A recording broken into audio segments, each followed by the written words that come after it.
Right ఏపీలో cyber నేరాలు పెరిగాయన్నారు DGP Tirumalarao. గతేడాదితో పోలిస్తే 34% నేరాలు పెరిగాయని తెలిపారు.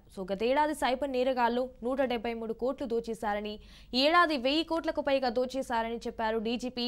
ఏపీ వార్షిక నేర నివేదికను ఆయన విడుదల చేశారు. గంజాయి నిర్మూలనపై ప్రత్యేక దృష్టి పెట్టినట్లు తెలిపారు డీజీపీ.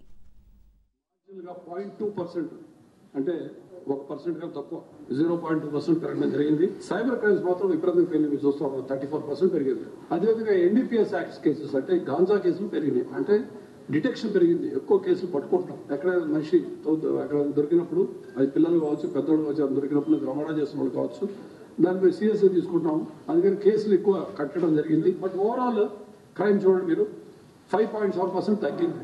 ఇంతకుముందు రిపోర్ట్ అయిన దానికన్నా కొంచెం 5.7% తగ్గింది. ఇది ఒక సుపరిణామం. హర్ట్ కేసెస్ బాగా తగ్గింది చూడండి మీరు. ఓవరాల్ కూడా తగ్గింది. అటెంప్ట్ మర్డర్ కూడా తగ్గింది. Look at the property offences. Property offence చూసినప్పుడు మర్డర్ ఫర్ గెయిన్ 42 నుంచి 46 పెరిగింది. అంటే 4 కేసులు పెరిగినప్పటికీ 9.